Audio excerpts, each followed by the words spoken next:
Dikisahkan pada abad pertengahan Jepang, di mana masih banyak tempat bagi iblis dan penyihir untuk tinggal dan menjadikan tempat tersebut sebagai area terlarang untuk dimasuki manusia.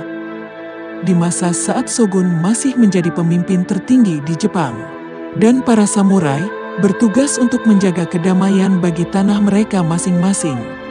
Seorang samurai akan terikat dengan tuannya, dan jika suatu saat para samurai kehilangan tuannya, maka mereka juga akan kehilangan status samurai mereka dan menjadi seorang ronin.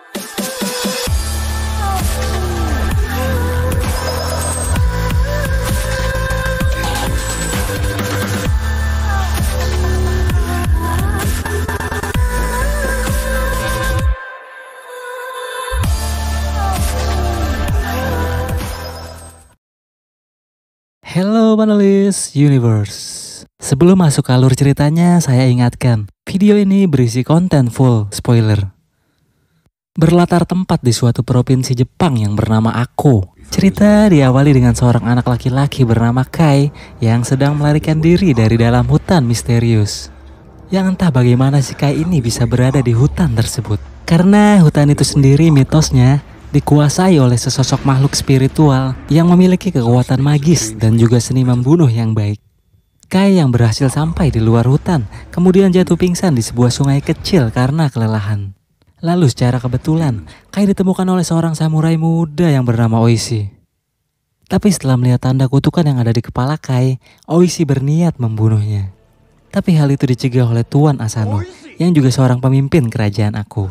Dan Tuan Asano membawa Kai pulang bersamanya untuk merawatnya.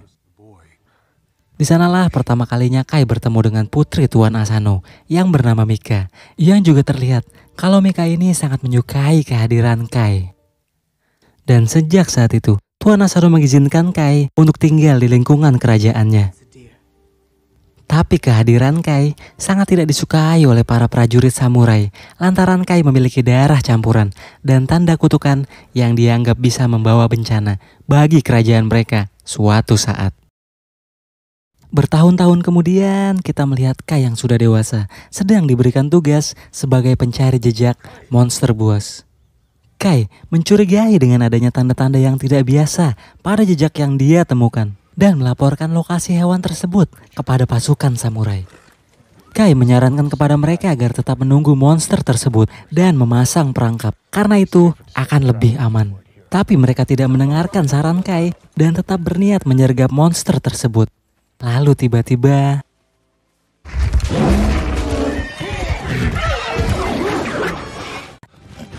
Kai kemudian menaiki salah satu kuda milik pasukan samurai untuk menyusul perburuan. Dan terjadilah perburuan yang sangat sengit. Hampir semua pasukan kewalahan dengan amukan monster buas itu dan tidak dapat menangkapnya. Malah, monster itu menyudutkan salah satu pasukan bernama Yasuno dan bersiap menjadikannya sebagai sasaran amukan. Tapi beruntung, Kai datang tepat waktu dan berhasil membunuh monster itu dengan pedang milik Yasuno.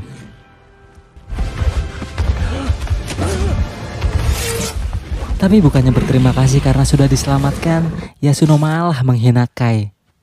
Dan mengatakan bahwa dirinya lebih baik mati dibunuh monster itu daripada harus ditolong oleh keturunan campuran.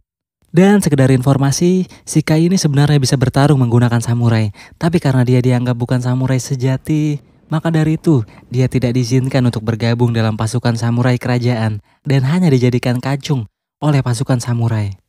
Tak lama setelah itu, Tuan Asano beserta pasukan yang lain datang dan melihat fakta sebaliknya. Dia pun memuji Yasuno atas keberaniannya yang seolah-olah Yasuno lah yang sudah mengalahkan makhluk itu. Tapi Oishi mengamati tangan Kai yang berlumuran darah si monster dan menduga bahwa Kai lah yang mengalahkan makhluk itu sebenarnya. Sebenarnya inti dari perburuan ini adalah siapapun orang yang bisa mengalahkan monster tersebut nantinya akan ditunjuk untuk mewakili kerajaan Tuan Asano dalam sebuah pertandingan samurai persahabatan yang diadakan oleh Shogun Tokugawa atau pemimpin tertinggi di Jepang saat itu. Tak lama kemudian, Kai melihat seekor rubah putih yang memiliki warna bola mata berbeda muncul dari dalam semak dan seketika dia merasakan sesuatu yang aneh. Ternyata rubah itu adalah kelemahan seorang penyihir bernama Mizuki yang diperintahkan seseorang bernama Kira untuk mengamati pergerakan Tuan Asano. Kira sendiri adalah penguasa dari provinsi lain yang memiliki ambisi untuk menguasai wilayah Ako. Beralih ke Tuan Asano dan pasukannya yang sudah kembali ke dalam istana dan akan mempersiapkan sebuah pertandingan samurai persahabatan dengan kerajaan tetangga mereka yang tak lain adalah kerajaan milik Tuan Kira. Sementara itu Putri Mika mendatangi tempat tinggal Kai di sebuah gubuk karena dia khawatir dengan keadaan Kai yang dikabarkan terluka. Karena sejak dulu Putri Mika menaruh perasaan yang dalam terhadap Kai, begitupun sebaliknya. Namun Kai sadar dengan diskriminasi yang dia terima dari pasukan samurai ayahnya, serta karena perbedaan kasta antara dirinya dengan Putri Mika yang membuatnya terpaksa untuk tidak melanjutkan hubungannya dengan Putri Mika. Keesokan malamnya, pasukan kerajaan Tuan Kira beserta rombongan pasukan penguasa Shogun Tokugawa tiba di kerajaan Tuan Asano. Dan di tengah penyambutan, Kai melihat adanya seorang wanita yang memiliki mata seperti rubah yang dia lihat di hutan. Dan Kai menyadari bahwa wanita itu adalah penyihir. Dia pun segera melaporkannya kepada Oishi, akan tetapi Oishi tidak mempercayainya dan malah menganggap bahwa Kai sudah mengada-ngada. Tibalah keesokan pagi, di mana hari pertandingan samurai akan segera dimulai. Dan Yasuno yang sudah terpilih mewakili kerajaan Tuan Asano sebagai samurai yang akan bertanding, tengah bersiap.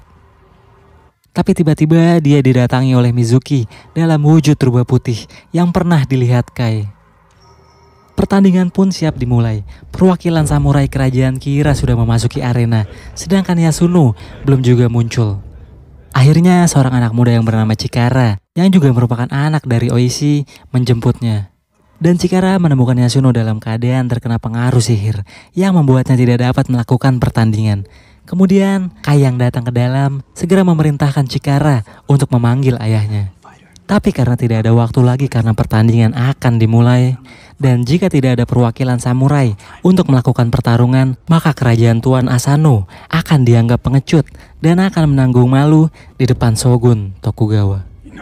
Akhirnya dengan terpaksa, Kai menggunakan baju tempur samurai kerajaan yang menutupi seluruh badannya untuk menggantikan Yasuno.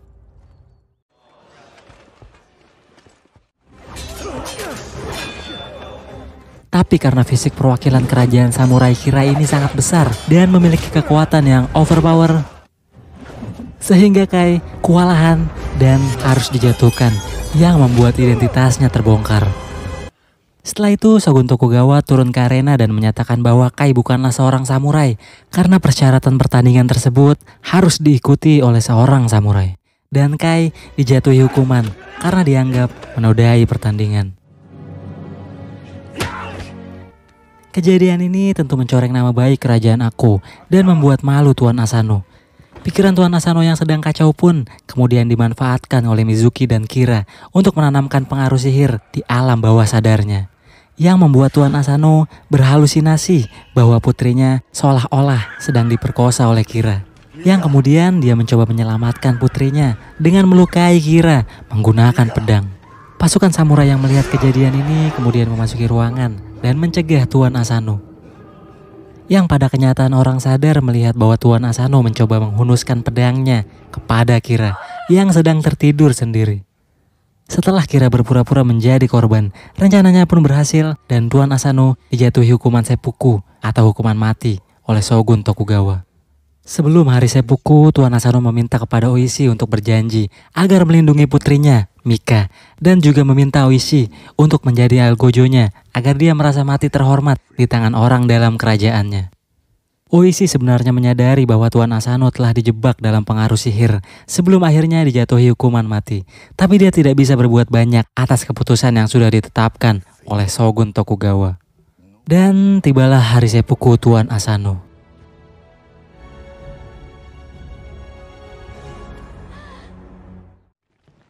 Oishi beserta pasukan samurai lainnya kemudian berencana membalaskan kematian tuannya yang sudah disetting oleh Kira dengan cara berperang. Akan tetapi tidak untuk saat ini, karena selain mereka pasti akan kalah, perang tersebut juga akan menimbulkan korban jiwa dari penduduk sipil.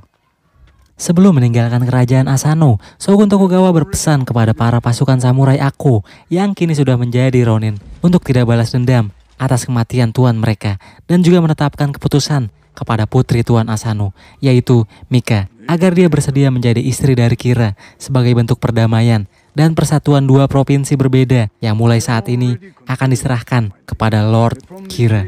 Mika pun diberikan waktu 1 tahun untuk melewati masa dukanya. Tapi baru ditetapkan sebagai penguasa Ako yang baru, Kira sudah memberikan perintah untuk menendang para pasukan samurai milik Tuan Asano untuk meninggalkan wilayah Ako. Dan jika mereka masih ditemukan ada di wilayah tersebut, maka mereka akan dihukum mati. Kira juga menjebloskan Oishi ke dalam lubang karena dianggap orang yang paling menyimpan dendam dan bisa menjadi ancaman serius. Setelah hampir 1 tahun di dalam lubang, kemudian akhirnya Oishi dibebaskan dan dibuang keluar. Tapi di sana dia kembali bertemu anak dan istrinya yang kemudian memberinya informasi mengenai para Ronin yang sudah pergi meninggalkan Ako. Sedangkan Kai dibawa ke Pulau Dutch dan dijual sebagai budak di sana. Putri Mika juga dikabarkan saat ini berada bersama Kira di wilayah provinsinya untuk bersiap melangsungkan pernikahan mereka. Oishi yang sudah berjanji kepada mendiang Tuan Asano kemudian bertekad membalaskan dendamnya terhadap Kira dan juga menggagalkan pernikahannya dengan Putri Mika. Oishi kemudian meminta Chikara untuk mengumpulkan para Ronin lainnya sebanyak mungkin, yang kini mereka sudah terpecah belah, sedangkan dirinya pergi membawa 2 kuda untuk menjemput Kai di Pulau Dutch.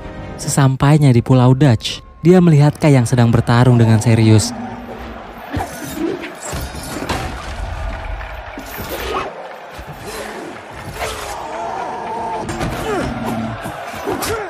Kemudian Oishi masuk ke dalam arena pertarungan untuk berusaha membujuknya.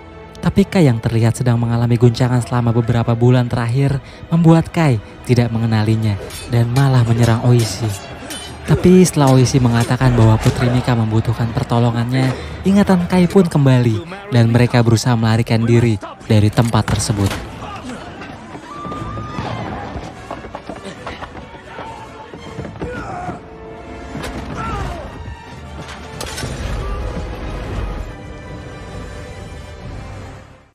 Setelah itu Oishi memohon bantuan kepada Kai untuk bergabung dalam kelompoknya. Dan dia juga mengakui kesalahannya yang tidak mempercayai Kai sebelumnya. Kai pun lalu menyetujui permintaan Oishi, tapi bukan bertujuan membantu kelompoknya yang berniat balas dendam, melainkan untuk membalas kebaikan Putri Mika dan juga Tuan Asano yang dulu memberinya pertolongan. Mereka pun sampai di titik kumpul yang sudah ditentukan Oishi sebelumnya dan langsung mengatur strategi. Oishi kemudian mengatur waktu penyergapan yang tepat, yaitu saat Kira berada sendirian di dalam kuil, dan memerintahkan seseorang dari kelompoknya yang bernama Isogai untuk mencari tahu kapan Kira akan pergi ke kuil. Di sisi lain, Kira mendapat kabar dari anak buahnya bahwa Kai sudah melarikan diri dari Pulau Dutch dengan dibantu seorang samurai, dan Kira menduga bahwa orang yang membantu Kai adalah Oishi. Dia pun meminta Mizuki untuk mewaspadai rencana Oishi. Di malam harinya, Isogai yang sudah sampai di sebuah tempat langsung mencoba mengumpulkan informasi. Tetapi dia malah bertemu Mizuki yang sedang melakukan penyamaran sebagai gadis penghibur. Yang sepertinya Mizuki memiliki rencana buruk terhadapnya. Sementara itu Oishi dan Kai sedang berdiskusi mengenai lokasi di mana mereka bisa mendapatkan pedang yang baik. Lalu Kai menyarankan untuk mendatangi tempat asalnya di dalam hutan misterius di mana dia pernah tinggal dan diajarkan bertarung oleh sesosok makhluk bernama Tengu. Oishi pun mempercayai Kai dan menerima sarannya. Sesampainya di dalam hutan misterius, mereka melihat banyak arwah yang berkeliaran. Sebelum akhirnya mereka tiba di depan pintu masuk dan Kai hanya memperbolehkan Oishi untuk masuk bersamanya, sedangkan yang lain disuruh menunggu di luar dan tidak menyusulnya. Kai kemudian mengatakan kepada Oishi bahwa dirinya akan mendapat ujian sebelum mendapatkan pedang-pedang yang dia inginkan. Dan Kai juga melarang keras kepadanya untuk tidak menarik pedang miliknya, apapun yang terjadi. Di dalam ruangan tersebut, Kai langsung menemui sesosok makhluk bernama Tengu. Dan ternyata Tengu ini merupakan orang tua angkat Kai yang menemukannya di dalam hutan saat bayi, yang sudah dibuang oleh ibu kandungnya karena Kai dianggap aib yang lahir dari hubungan gelap ibunya dengan seorang pelaut Inggris. Setelah itu Tengu memberinya tantangan untuk mencabut pedang di depannya, tapi dia harus lebih cepat dari Tengu. Sementara itu Oishi berada di ruangan di mana banyak makhluk yang sedang bersujud dan tiba-tiba para Ronin menyusulnya ke dalam. padahal mereka sudah dilarang untuk masuk. Kemudian makhluk-makhluk itu menyadari kehadiran mereka, dan Yasuno mengeluarkan pedangnya. Makhluk-makhluk itu kemudian merespon dengan serangan mematikan.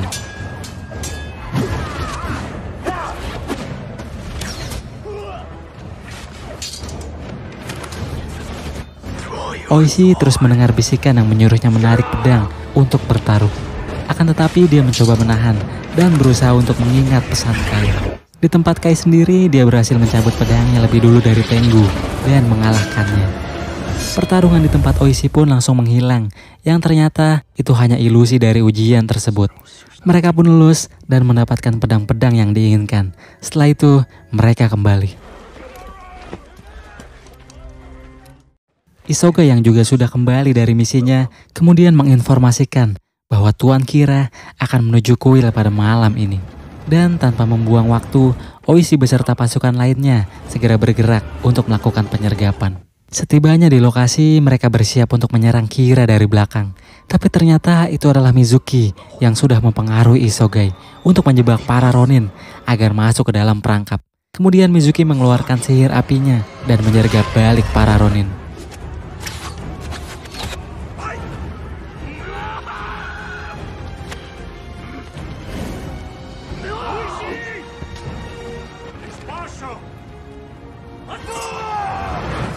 Selesai penyerangan terhadap para Ronin, Mizuki kemudian menemukan pedang milik Oishi dan menyerahkannya kepada Kira.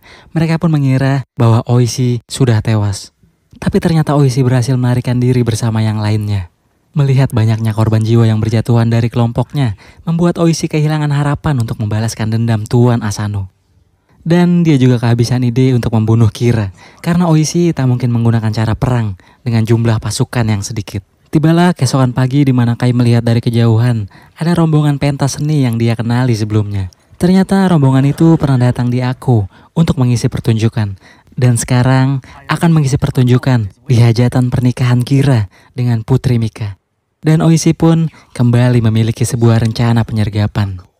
Sebelum menjalankan rencana tersebut, Oishi mengumpulkan semua Ronin untuk menandatangani kertas perjanjian dengan darah mereka. Sebagai bukti bahwa mereka siap menanggung konsekuensi berkaitan dengan rencana penyergapan yang mempertaruhkan jiwa mereka. Dan Ronin yang siap mati tersebut totalnya berjumlah 47 Ronin. Rencana pun dijalankan. Oishi dan beberapa orang menyamar sebagai pengisi acara hiburan agar mereka mendapat akses masuk ke dalam kerajaan Kira.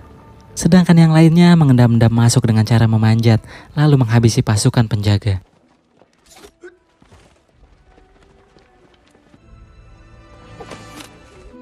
Oishi dan beberapa yang menyamar mulai melakukan pertunjukan yang disaksikan oleh Kira dan Putri Mika.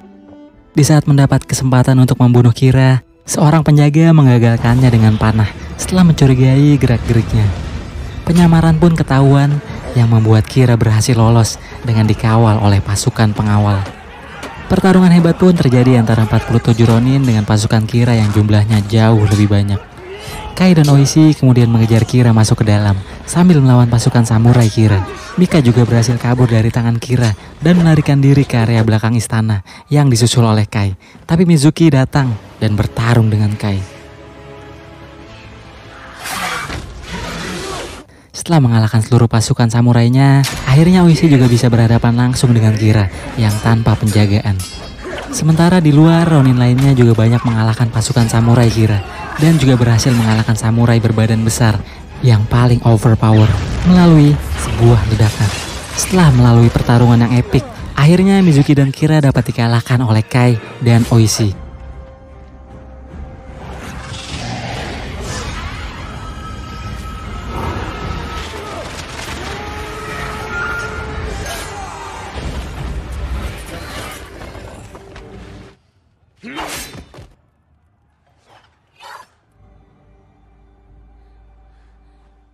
Pertarungan pun selesai dan dimenangkan oleh ke-47 Ronin. Seusai pertempuran, mereka pun kembali ke Aku dan bersiap menerima hukuman mati dari Shogun Tokugawa karena sudah melanggar perintahnya yang melarang mereka untuk balas dendam atas kematian Asano. Oishi sebagai ketua mereka kemudian mengajukan permohonan kepada Shogun Tokugawa agar ke-47 Ronin diberikan hukuman mati yang membuat mereka mati secara terhormat. Lalu Shogun Tokugawa yang semula akan memberikan mereka hukuman mati layaknya para kriminal, kemudian mengabulkan permohonan Oishi mengingat kesetiaan mereka terhadap tuannya yang didasari atas ajaran Bushido. Sebelum hari kematiannya, Kai berpamitan dengan Mika. Dan tibalah hari bagi ke-47 Ronin untuk mengeksekusi hidup di tangan mereka sendiri melalui hukuman seppuku yang disaksikan oleh Shogun Tokugawa. Tapi Shogun memberikan kebijaksanaan kepada keturunan Oishi dengan membiarkan anaknya, Chikara, tetap hidup untuk mengabdi kepada Ako. Dan setelah itu, Kai, Oishi, dan yang lainnya mengakhiri hidup mereka.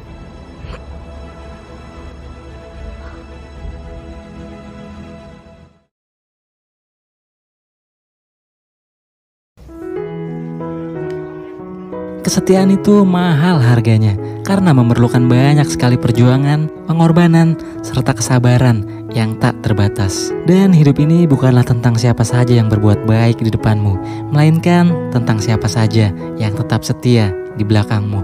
Terima kasih sudah menonton video ini dan sampai jumpa di video selanjutnya. Sayonara.